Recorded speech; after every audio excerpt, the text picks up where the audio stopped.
Can I just remind everybody, because this was a very, very economical, useful summary about the trends in inequality, with the virtue of being full of compare and contrasts, USA against global trends, all excellent stuff. But there was one point Pierpaolo made at the beginning of his introduction to this meeting, which is that inequality, integration, and participation are three different concepts, and it doesn't follow in any automatic fashion that because there are certain trends manifest in inequalities, that these are mirrored in participatory differences, increases, decreases in participation, and the same for integration. So if rather than letting this become a purely economic debate, which is necessary, it's necessary, but it's not sufficient, could some people please think of the connections between these three concepts, where the whole idea of the growth of inequality, the increased concentration of capital and earnings is a striking characteristic of the world. Keep these in mind, keep making those links, and then when you think you have a good one, please share it with us. Right, thank you. Pater, you got in first. Where is he? There he is. Thank you very much. This is such an important topic, and the President had already hinted that it needs broadening as well, that I can't resist making some comments. It's a terrific paper, I think. It is. I think Joe is absolutely right in putting his finger on the idea of rent and the distribution of rent, as opposed to capital income and labor income. I think that's quite right, and I want to make a couple of points to extend his analysis. As regards the first footnote, he spent some time wondering of the declining life expectancy amongst white males with lower education in the United States. Of course, it is a political issue, goes without saying. The causes are that. It may remember that a very similar phenomenon happened not over a particular group, except a tiny minority, in post-Soviet Union Russia, where when the social, despite everything we dislike about the Soviet Union, it did have something like a support system, which collapsed, and there was essentially a capital grab by people who had been well connected to the system before. So you have a slither of super rich, and there was a decline in life expectancy for very similar reasons as the ones that are coming in. The symptoms were very similar, distress deaths, so to speak. I want to come back to the rent thing, because I think one thing that I felt Joe could explore further, because I'm not sure, I don't have any quantitative feel for it, but I do have a theoretical feel for it, and something that I've thought about, as to why in recent decades there has been a tendency towards rent usurpation. Typically, in the theory, in our understanding of the distribution of income, we think of imperfections in the operations of market through monopolistic competition. The typical model of monopolistic competition, however, is one which is usually called horizontal differentiation, gas stations. One gas station is not necessarily better than another gas station, but if you happen to live near the one gas station, it is more convenient for you. And if people are spread out, it breaks up into bunches.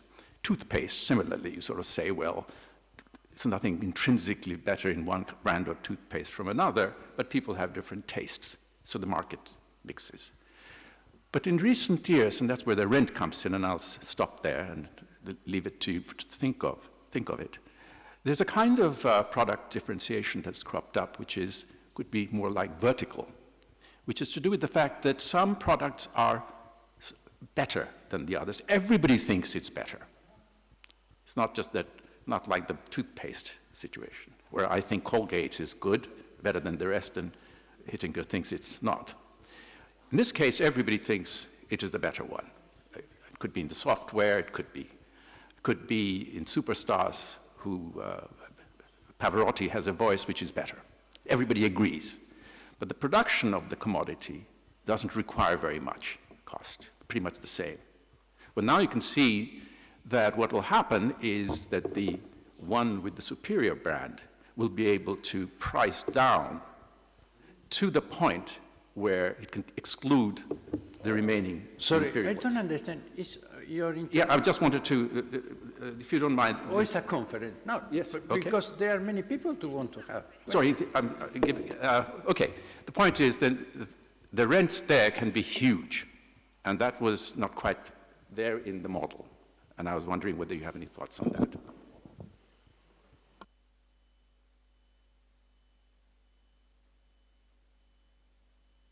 I agree. I think there are actually a number of factors that have contributed to the growth of rent. The vertical winner-take-all, sometimes called phenomena.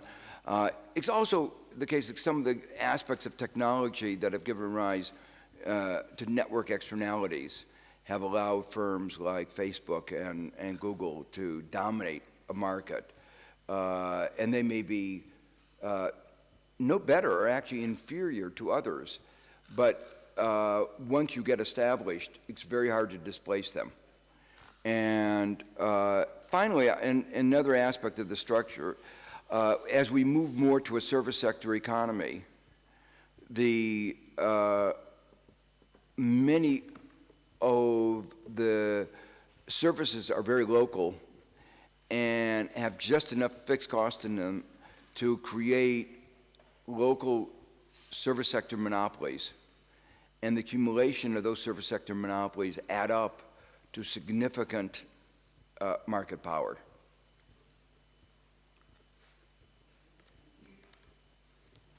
I'll let the two economists who I have down go next, but I would remind you all, just a second, that we have not yet discussed Jose Raga's paper. So after we've had the two economists, if anybody would like to speak to the paper before our coffee break, we'll take them next, okay? So, Stefano, over to you. Thank you. Thank you, Joe, for your paper, very rich. In 1794, Condorcet, in his famous esquisse, wrote, I quote almost by heart, "Fortunes tend naturally to equality, so their excessive disproportion should rapidly cease if civil laws do not establish artificial means to perpetuate them." That is remarkable. 1794. Adam Smith never arrived at that point. In other words, what Condorcet called civil laws are nothing but the rules of the game, of the market games. And in fact, what you said about asset ownership as the major component of inequality has to do exactly, in other words, naturally, the market would tend to equality, So if that is not the case, your central thesis in your paper is that the competitive model, as you wrote, is no longer today. It seems to me that it's no longer inadequate, it's dangerous, which is more. Why? Because we know that the competitive model presupposes, among other things, that contracts should be complete. But since contracts cannot be complete, it is obvious that it's no longer a benchmark.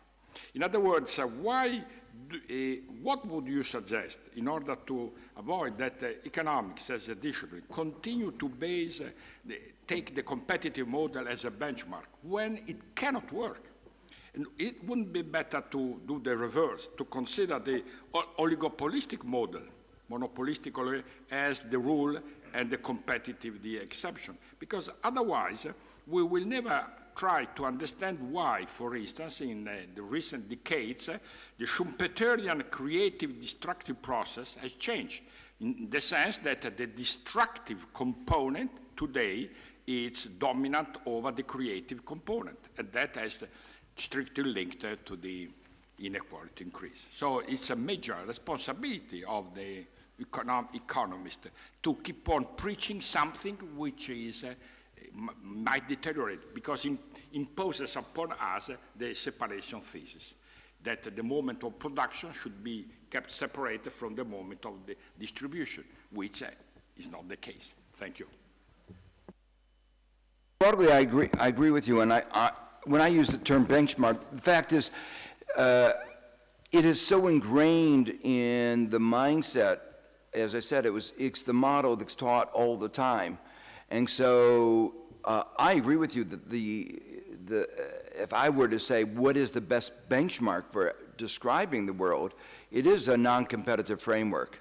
But the challenge is that with everybody indoctrinated into the competitive framework, we have we have a relearning process that we have to go through. And in those terms, it is useful for people to understand how it is that, say, these arguments differs from what they were taught in college.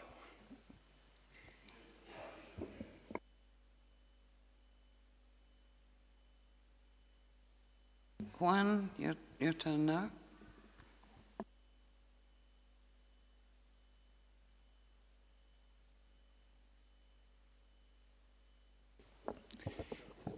Thank you very much for your paper, Joe.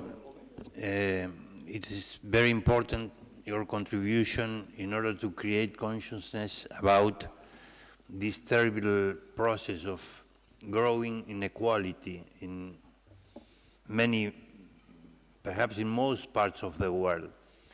My only point is empirical, and it refers to the first figure you showed, in which apparently the bottom 90% average income has been flat for the last 40 years. This surprised me because it contradicts another sources. For instance, one by the Center on Budget and Policy Priorities from the United States shows that the percent change in real after-tax income since 1979 has grown roughly around 50%. So the difference between 50% and zero is too big. Although it apparently could be just a nuance, I think that it is important, no? And it coincides with the discussion about the elephant curve built originally by Branko Milanovic, in which apparently he described a constant population, but as a matter of fact, each percentile was not constant, but changing in time. So when you separate, for instance, what happened with mature economies, excluding Japan and the Soviet Union because of the processes they had, the average income growth was 45%. It coincides almost exactly with the figure I quote by the center. So I just would like to know your opinion about this, because I think that on this discussion we frequently find very different figures that, and in order to try to find adequate explanations, I think that we need an agreement on figures. That's a good question. Let me say, the qualitative picture which is these particular groups that I talked about have done much worse than others, is very clear. And a lot of the political dynamics are related to these relative, how they are.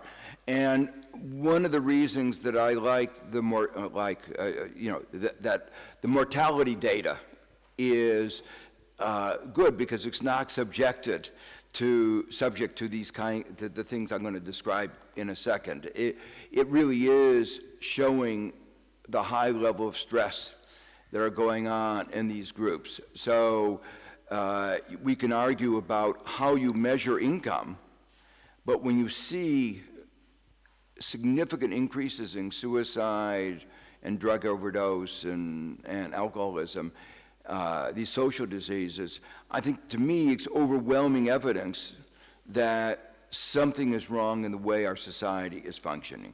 So to me, the health numbers are really the most telling. The hardest part, and where a lot of the debate is, how do you add up the social benefits the government provides for healthcare in particular, because those benefits have increased over time.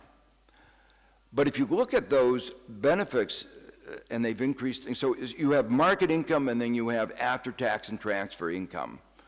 And the data that you were referring to where things are not quite so bad are data about after-tax and transfer. And the after-tax and transfer look better because government is giving much bigger expenditures on healthcare benefits.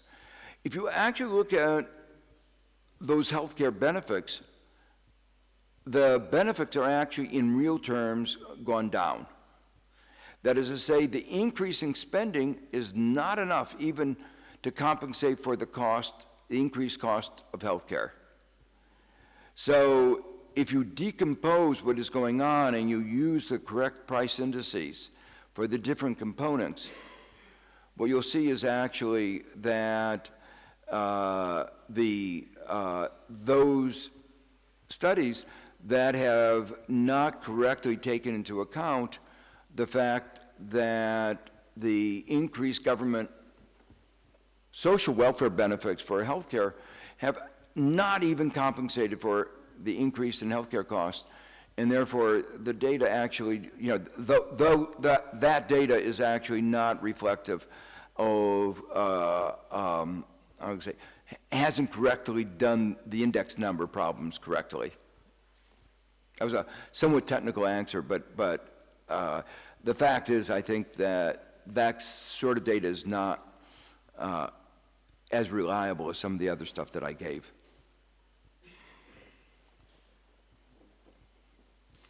Well, that's all very interesting, but it is a kind of in-house game of economists to me, in the sense that it is wholly empiricist.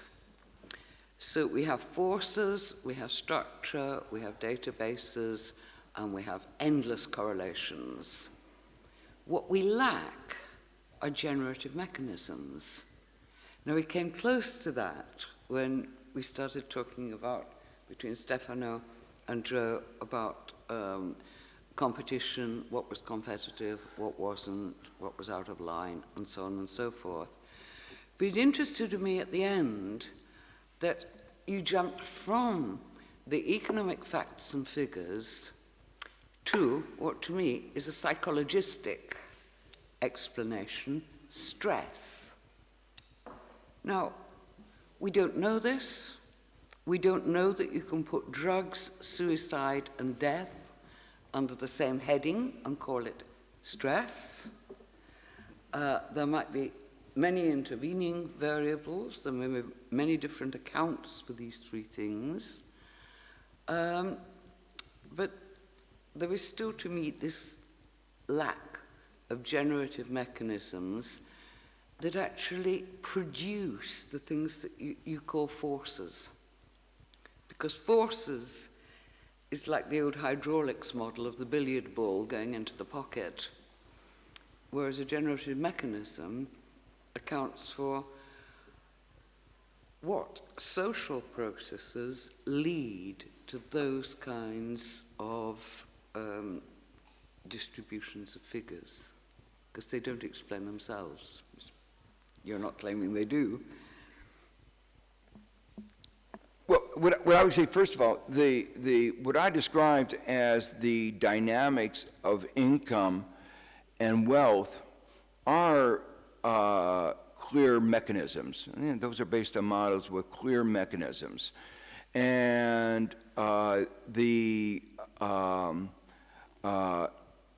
some of the forces that are associated with the market power are clear economic mechanisms. That there are changes in technology, there are changes in the structural composition of the economy. Those are all clear mechanisms that we can describe fully and clearly, and those give rise to the kinds of inequalities that I described. Now, beyond that, one of the things I emphasized is that the political process creates rules of the game that shape the evolution of these forces.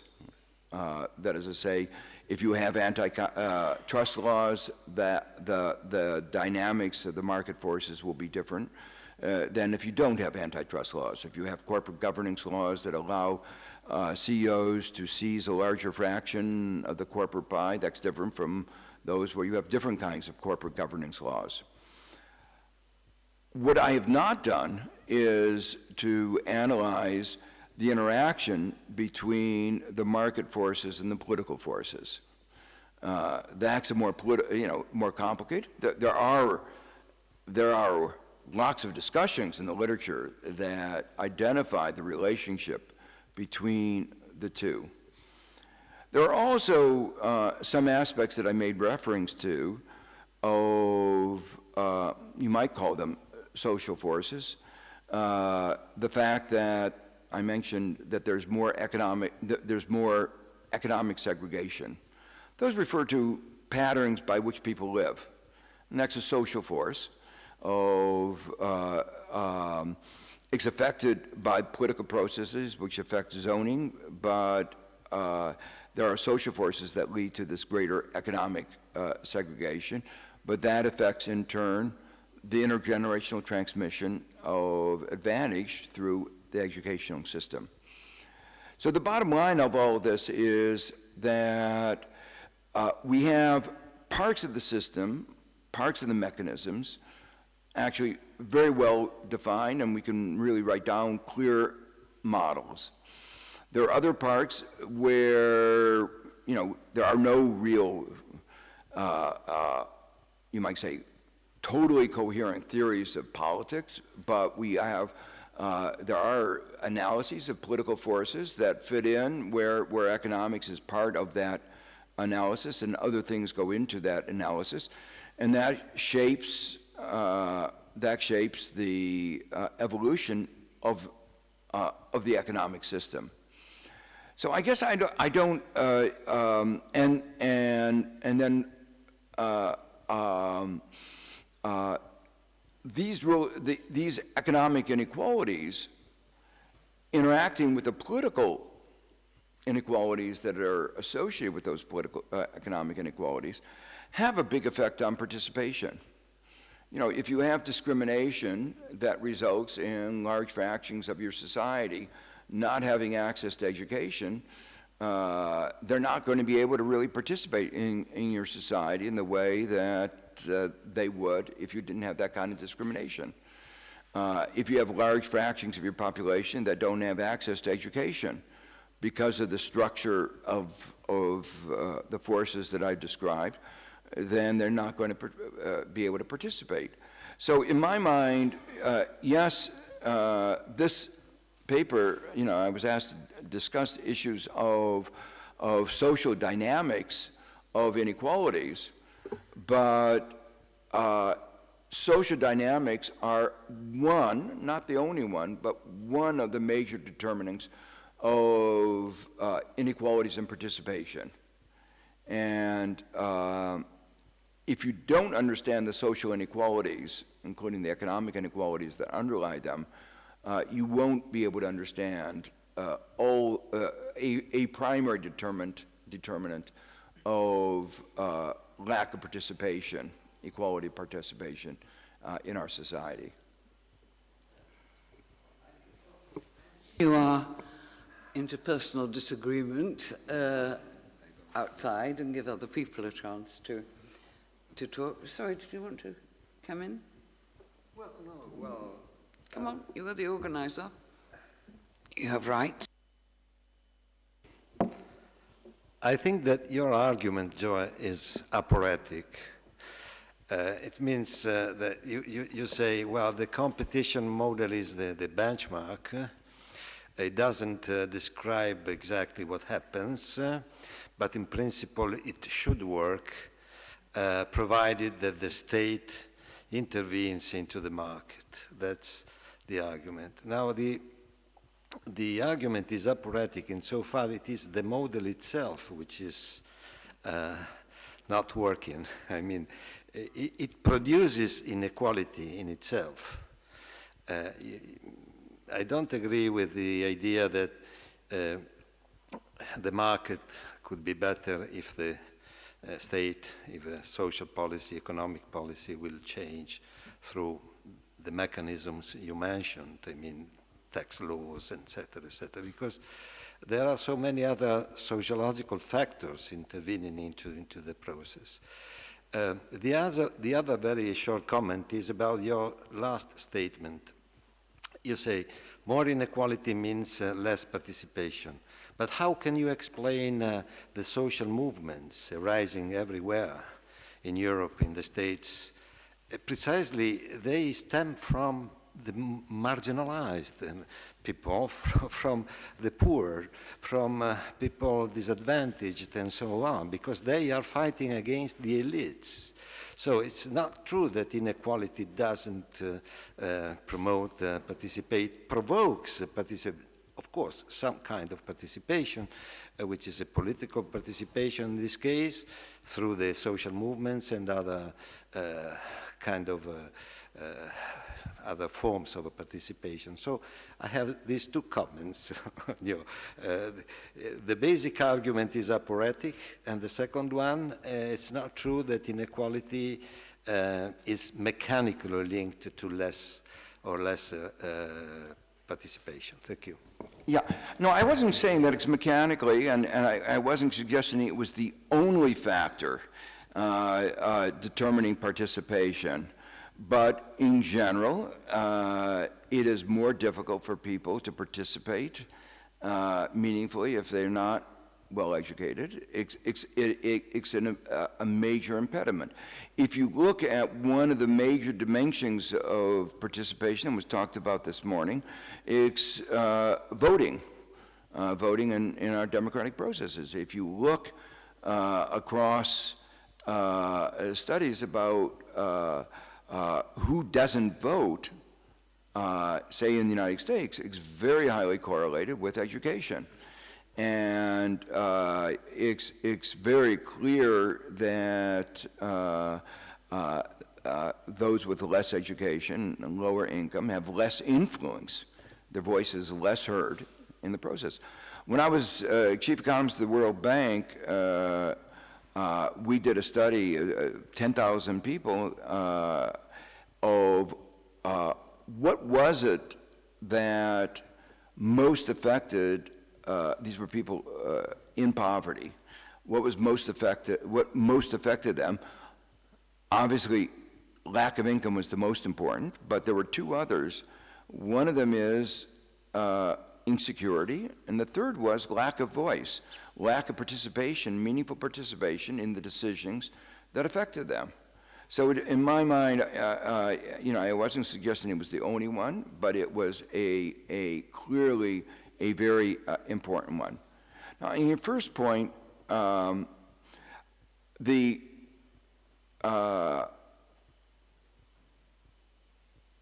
not setting up when I said a benchmark, what I said before was a benchmark in the sense that it's become the frame of reference that we use because that is the model that everybody is taught. It is not the right way, as Professor Zamagni pointed out. The real correct benchmark that one ought to use is a non-competitive model because that really provides a better description of the economy. But reforms in the economy that would lead to more competition typically would lead to better outcomes. Reforms that would lead to more progressive taxation, and certainly the end of regressive taxation, would lead to greater equalities, and talk about the dynamics. It's unambiguous in terms of the mechanisms that will lead to a more greater equality of income and wealth. There are other reforms that I think are complementary. I've always been a strong supporter of cooperative movements. There are other ways of organizing society that are complementary with markets. So I'm not saying that the market is the only way of organizing. I think there are other ways. But the market will remain to be the dominant form of organization in our decentralized economy. And once you accept that, you say, well, how do we make a market economy work better? And one way of making it work better is to make sure that there is not these pockets of market power and concentrations of monopoly power that we have today. Point, because you two now agreed that we're talking about mechanisms, that there's a difference between correlations and causality, and that's absolutely crucial. But some other people want to get away from the pure economics and put what you have said into a context. So, Marcella, you were first in, so first term, and then we have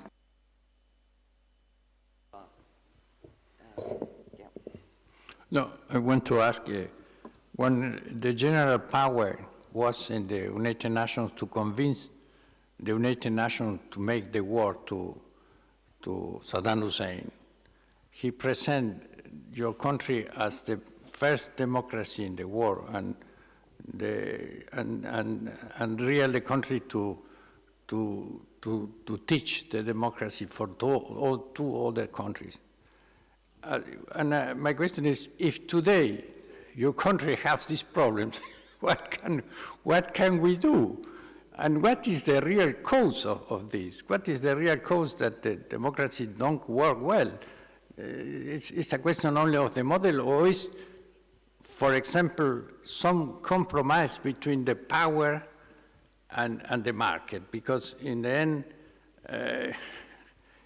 the power, also political, military power, use many money to other things that are not really the common good. I asked you this.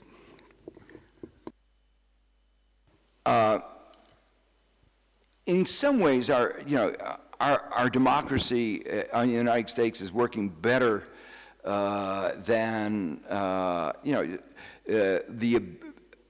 the election of Trump. Obviously, raises difficult and interesting questions, both about an electoral system that people have been aware of for a very long time, but particularly concerned that 2 of the elections this century have been of people who did not have a majority of votes. And a system that was not really, was constructed 200 years ago, it may be out of tune for modern democracy. Overall, there's been a check of the abuses by the courts. And the system of checks and balances so far has worked and stopped the extremes of what you heard in the electoral debate. So in that sense, so far, I say our democracy has protected us in a way that it was intended to against the abuses of power that might otherwise have resulted. But just like we were talking about this morning, that there's no answer to the deep epistemological questions associated with natural law. The issues of how do you construct a effective democracy are questions, and protect minority rights, protect the abuse of the majority. These are long-standing questions that clearly we won't ever have a full answer to. For example, the model of the Baltic, no? We have here someone that belonged to the country, very important country, Danish, and maybe this model that are not so compromised with the power, for the political power. I think this is, I don't know. Yeah, well, I think one aspect clearly of the dysfunction of American politics has to do with the influence of money in our political system. I mean, clearly there are things that you can learn about what are systems that don't work. And if you want any form of democracy that really works, you can't have the degree of money. We also know that conflicts of interest, transparency are also important. And so we've tried to circumscribe some of those conflicts of interest by, for instance, revolving door restrictions. But we also try to circumscribe them through transparency, disclosure of conflicts of interest. And what is very clear, America does not have the degree of transparency that some of the Scandinavian countries have. And that is really part of the problems that we're having today.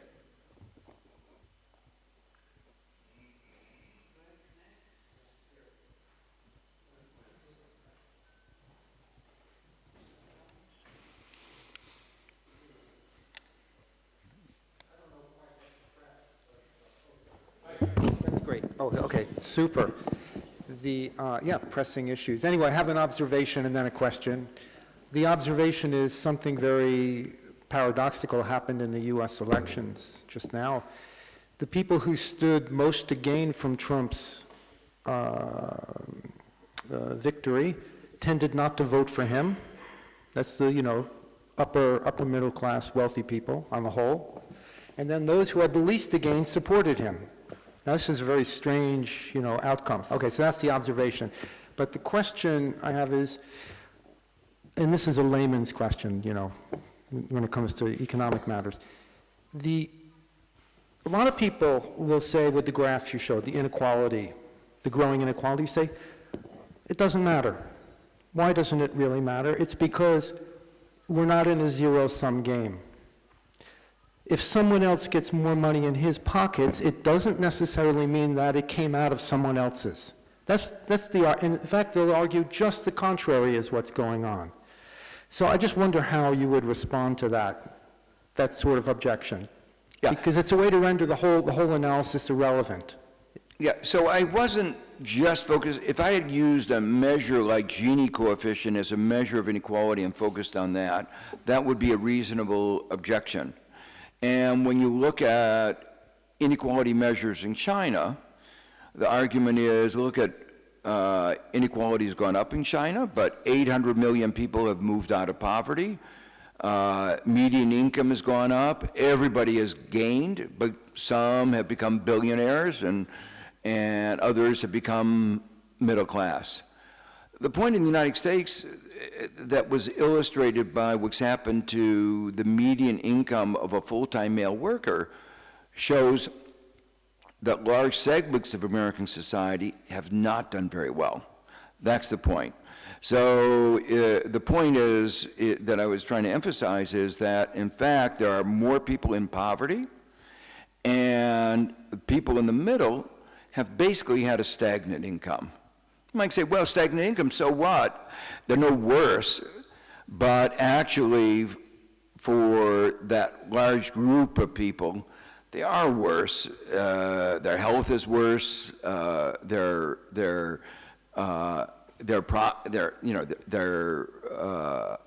wealth is lower. You know, many of the indicators of their well-being are unambiguously down. So to me, it's not just inequality. It's really what's happening to such a large fraction of our society.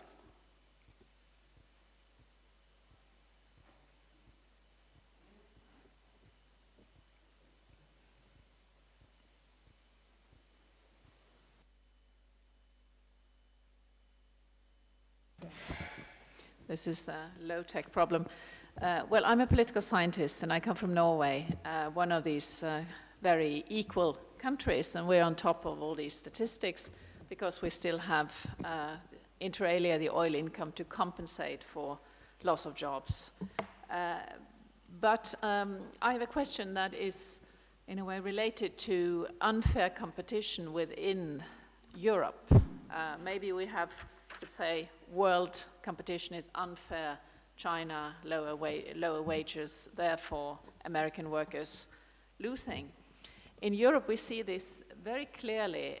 For instance, I just had a new kitchen put into our flat, and when you ask for tenders for that, the Polish workers are consistently 50% lower in their wage demands because they pay much less tax in Poland and they can commute. They're registered in one nation state and they work in another.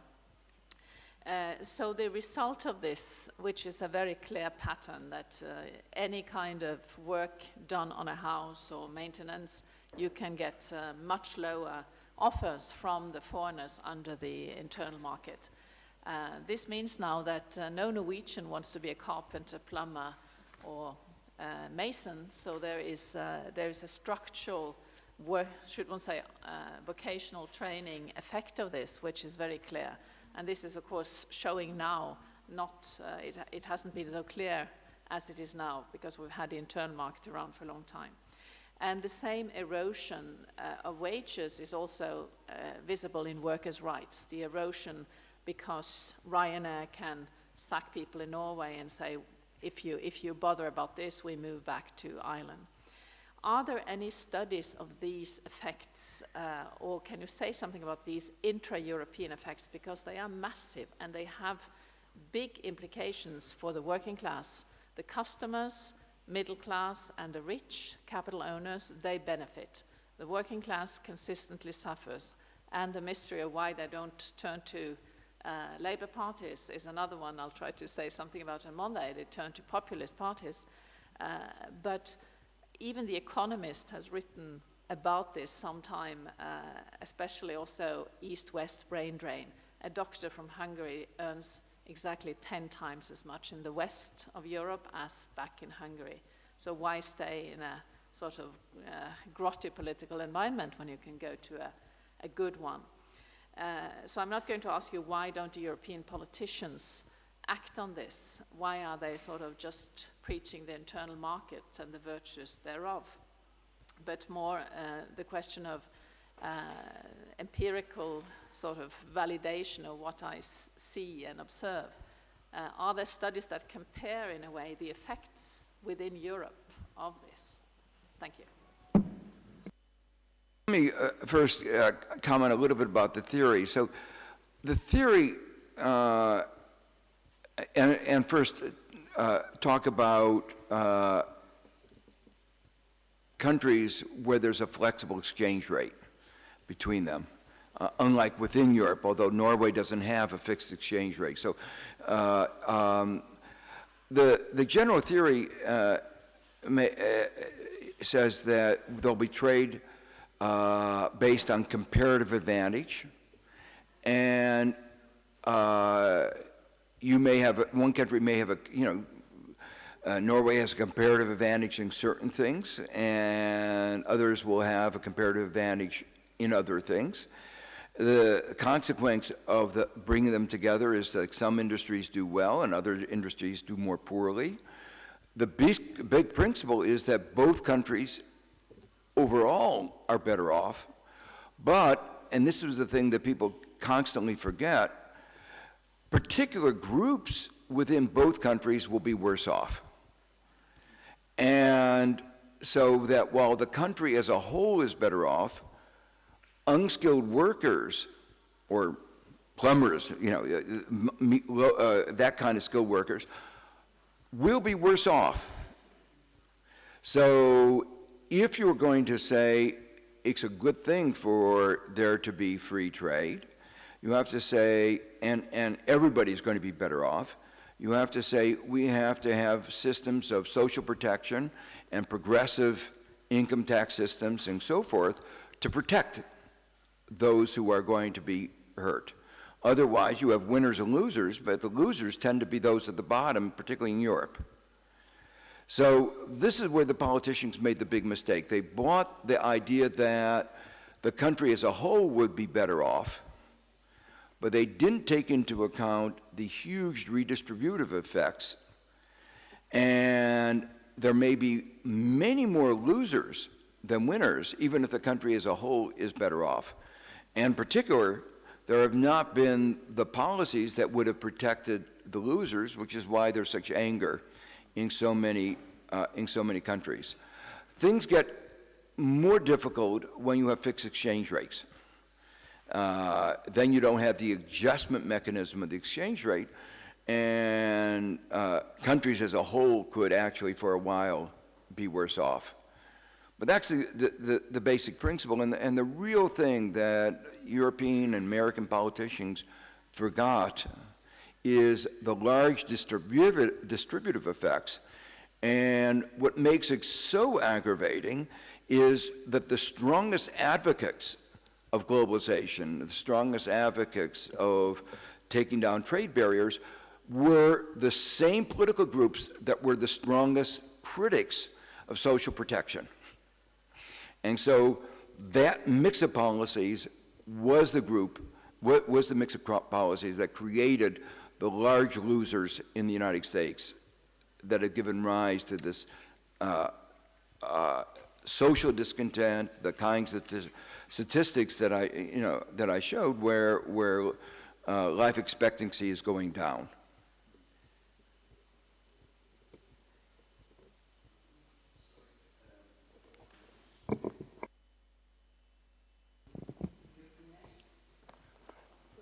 I'd like to get your take on one part of the story that doesn't seem to be economic.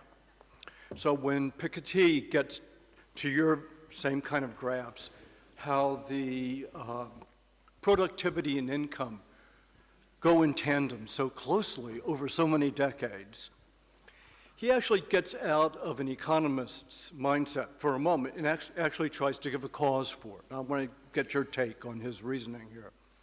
The cause is 2 world wars and a depression.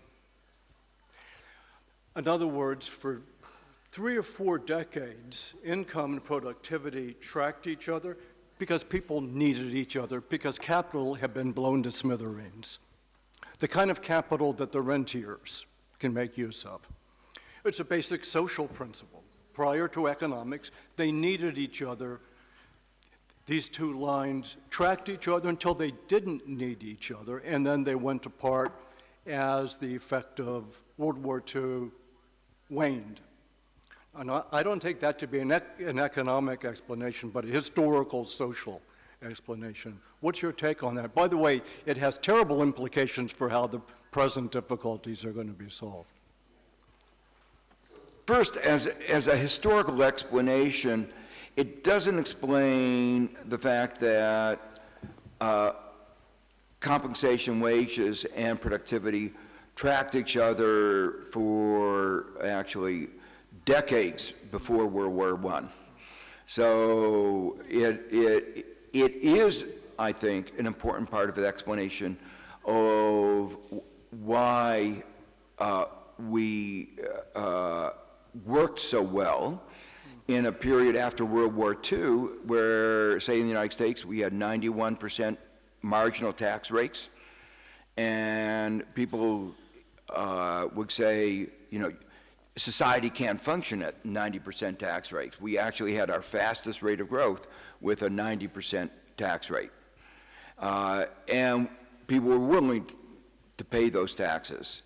So it helps explain, the end of that period of social cohesion beginning in the mid-70s, 80s, helps explain why it was that we started at that point rewriting the rules of the market economy in ways that facilitated the growth of this inequality. So what I talked about and what Piketty talked about are not inconsistent at all. What I described was what happened, that is to say, we rewrote the rules. What he says is, why did it happen not after 1980 and why didn't it happen in 1950? He would say, well, we had a lot of social cohesion that would have made it unacceptable to rewrite the rules in that particular way in 1950. But by 1980, 3 decades later, the social cohesion had changed, and now we could begin to rewrite the rules in the ways that led to this great inequality.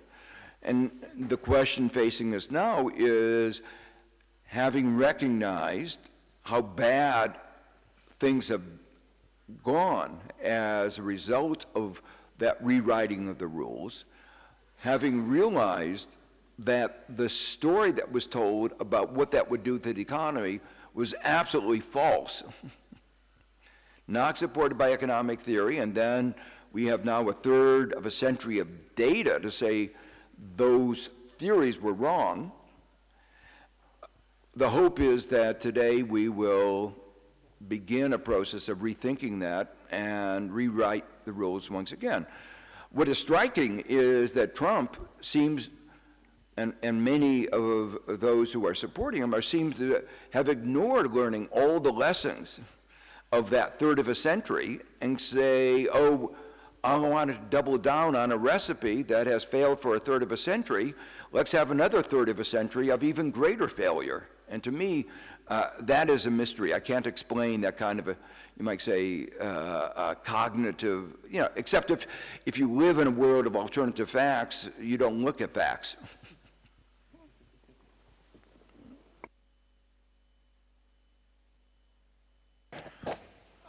Thanks. So just in a small pitch for, on Monday morning, I will try, Maggie, precisely to produce something that more connects the epistemological crisis of the late 60s and 70s, the institutional changes, the organizational practice changes, the technological changes, into a question very much framed by the fact that the top 1% takes off in 80, and it's very easy to talk about Thatcherism, but Larry Michel's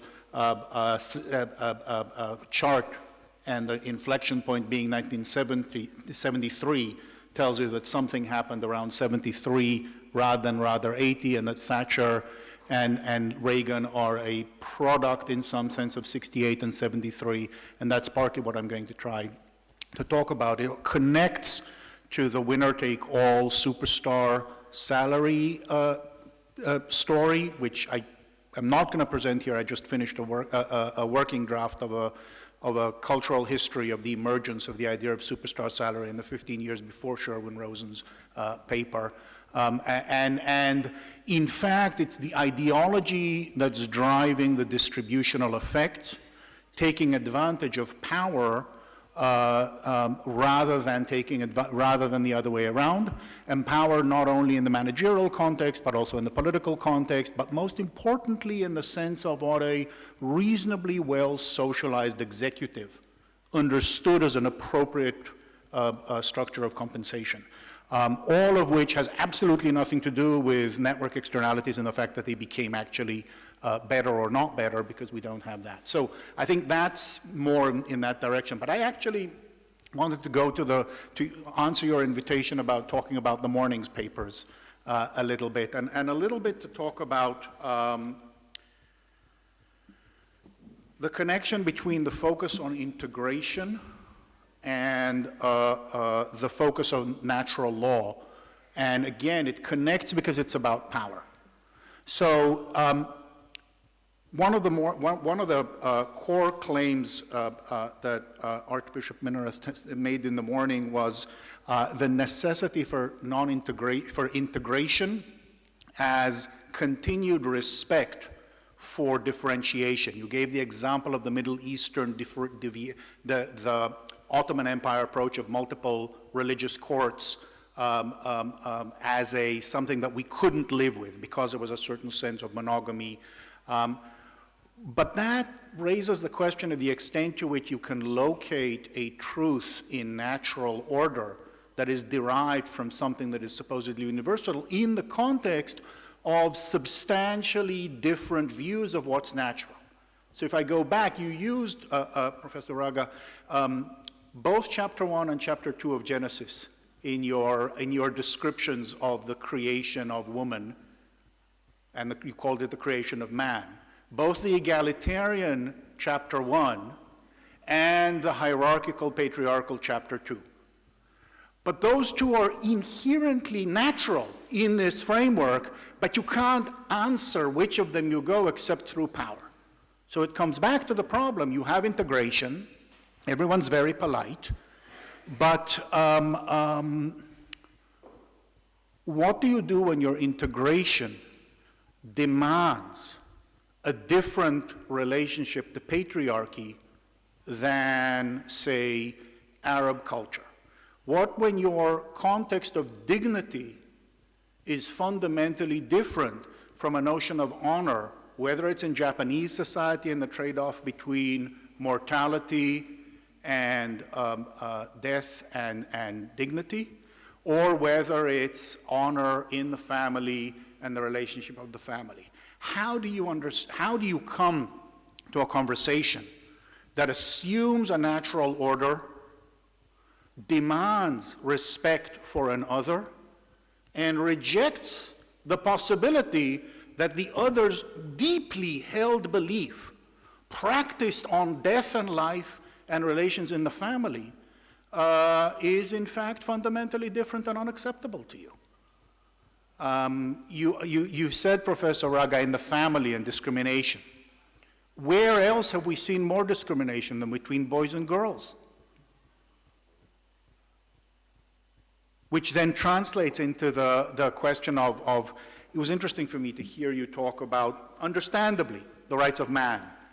We sort of don't do that anymore, for very good reason.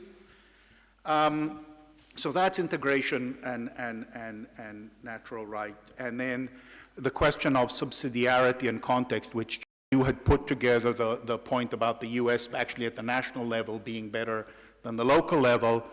But even that's not a general answer. In the United States, I'm on the left of the political spectrum in case it wasn't obvious already. We think of national power as good when we look south, when you essentially look at a segregationist, racist society and enforcement of a more liberal order from the center.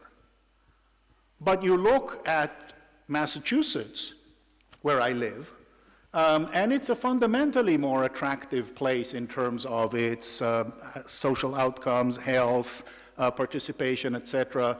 I don't know if it's less corrupt than Washington. It's certainly not more corrupt. And so this basic question of where you locate, back to subsidiarity, where you locate power as a function of the context and particular historical point of power and what the values are, I think is very hard to simply commit to subsidiarity as opposed to some concept of polycentricity that is highly dependent and context-specific on the particular historical configuration of power.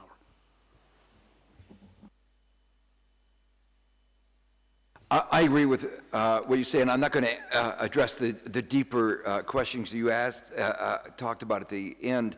I want to make one comment about what you said earlier on, which is that one of the important contributors to inequality in the United States was the fact that CEOs lost any sense of social responsibility towards their corporations. But that fits into, and that happened beginning in the 70s.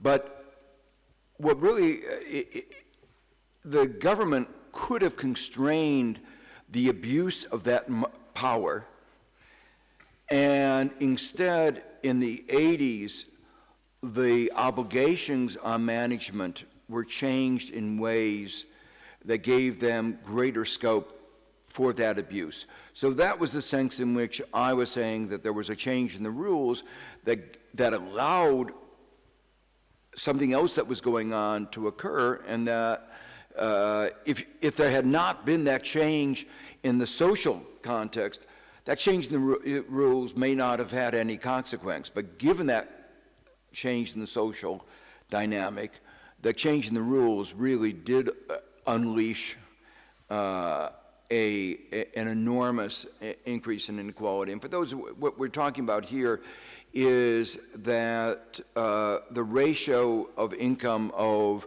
the CEOs and the executive managers went from around 20-1 to 300-1. And, it was one ingredient in the increase in inequality. Can I just respond specifically on that, because it's actually a wonderful example. 92, even Dan Quayle criticizes CEO compensation.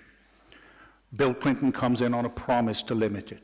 You actually have the Internal Revenue Code changed to cap compensation and increase and limit tax deductibility of non-performance compensation. And yet, CEO compensation takes off over the next 3 years, over the next 7 years, because you essentially have shifting. You have a new benchmark, $1 million becomes the new benchmark, and you have a shifting of all sorts of funny money being called compensation, all of which is driven by the fact, well, all of which is driven is too strong of a term. The combination of a new ideology that tells you that stock options are necessary gives you a justification. The transparency with the SEC changing the form of reporting of compensation creates a social benchmarking and status hierarchy in the period. And you only get the change in rules after Enron, much later, after essentially executive compensation has taken advantage of the bubble. So that's what I mean by you might even have an institutional effort to flip the switches, but then the background social norms turn something that would look like abuse to the market in the 60s and suddenly look like, ooh, they got a really good CEO, so we're going to reward them with better prices, with better stock prices for higher compensation, which is what you got, despite the institutional change. Can I make one more remark about that? Or yeah, because I was at I was in the Clinton administration of the meeting where those decisions were made, and it was basically Rubin, who had just gotten $25 million in his last year at Goldman, trying to justify his abusive income.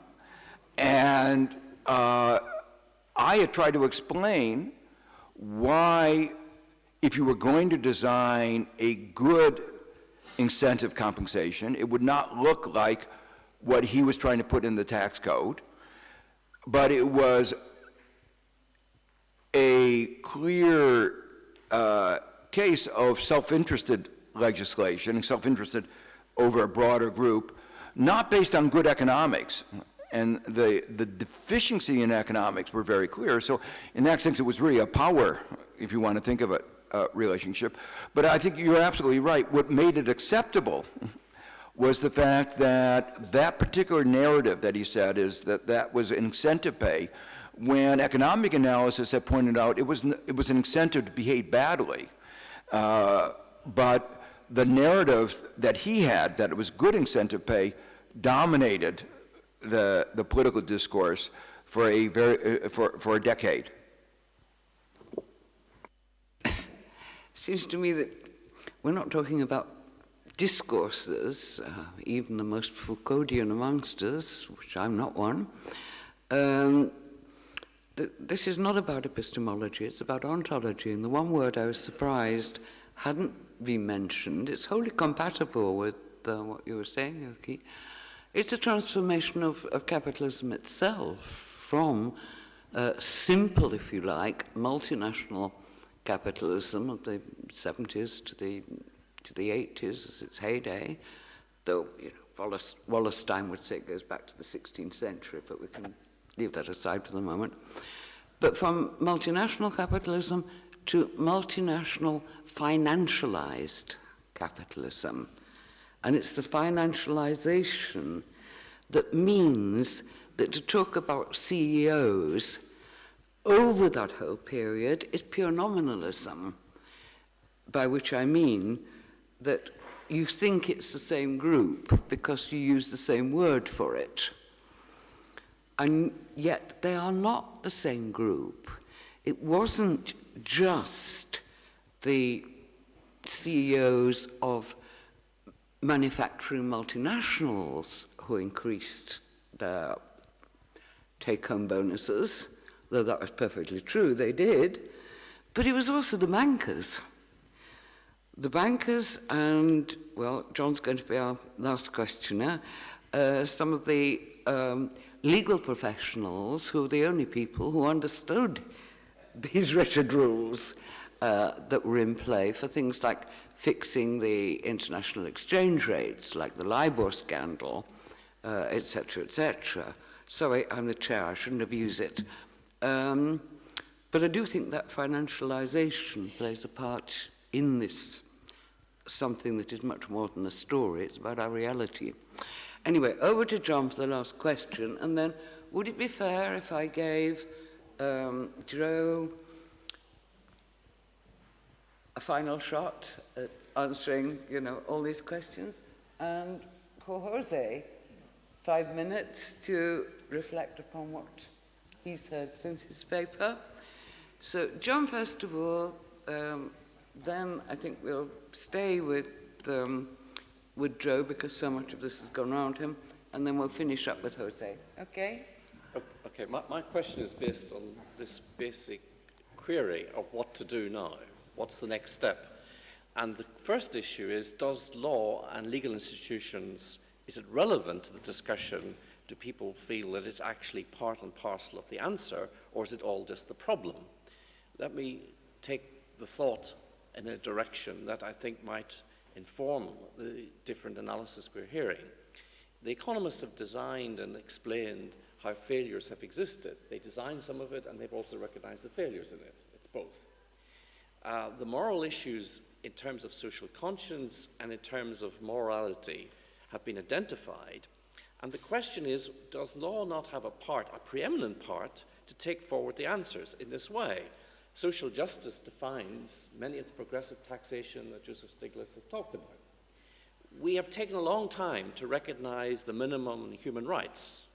We recognize it to the extent that if you breach them, it's both a legal breach as a moral obligation being breached.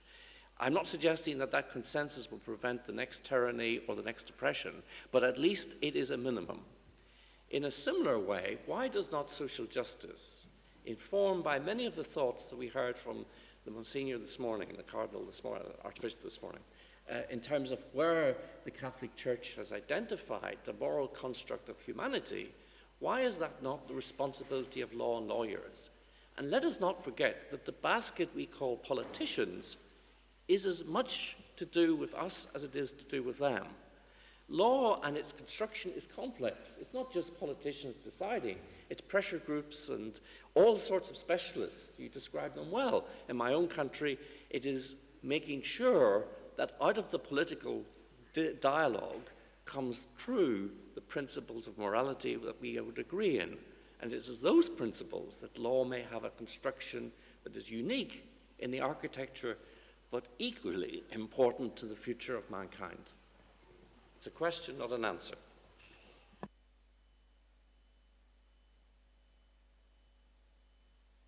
So, over to Joe for his last, well, you can answer John and the rest of your commentators. That would be a nice way to do it. Okay, well, I'm not sure how you summarize a discussion as rich as this one is. Let me just make maybe a couple comments about the last comment, which is we know that in the absence of a rule of law, societies can't function. It's a jungle out there. But we also know that there are many different systems of rules of law, and that a lot of the battle is about what are going to be the rules. That I've emphasized a lot the role of rank seeking, and one of the big advantage that lawyers have is they write the laws so that they know how to extract ranks out of the laws. And the one example we haven't talked about is, international trade law. International trade law is very arcane, and typically the guys who write those laws go after the administration that they're in that have written the laws and become then the high-paid lawyers, because they are the only ones who understand the law as it's written, and all the lobby groups who are trying to get one thing or another go to them, and they become very highly paid, and then that becomes part of the perpetuation of this rank-seeking system. So the lawyers are very intimately involved in this rent appropriation system. But they are also very much on the other side of trying to, because they're the people who understand the rule of law and how ranks are created, are part of the attack against the system. So they're both sides of that story, and that's part of democracy in a way, that we're having this constant contestation of what is going on. But I guess in the end, what in terms of coming back to the theme of this meeting, I think that the contribution, hopefully the papers like mine can make, is to understand that social inequities in our society have been amplified by the structures that we've created, by the kinds of rules that we've created, and that in that sense, to put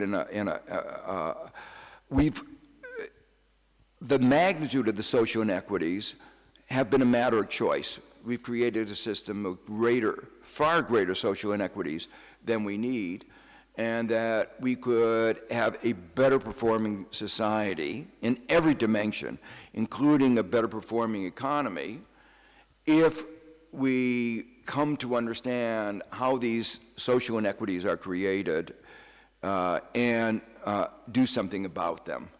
And the political process by which those changes are brought about is complicated, but at least part of that is trying to understand the source of these inequities.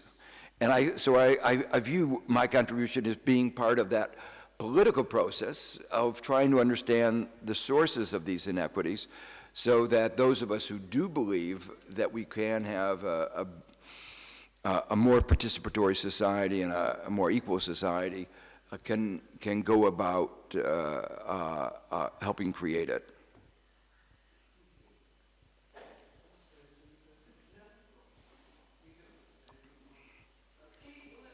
a very, very rich morning. Thank you for everybody who has put so much into it. We're bang on schedule, so we'll be back bang on schedule, or the bell will get rung. Thank you all.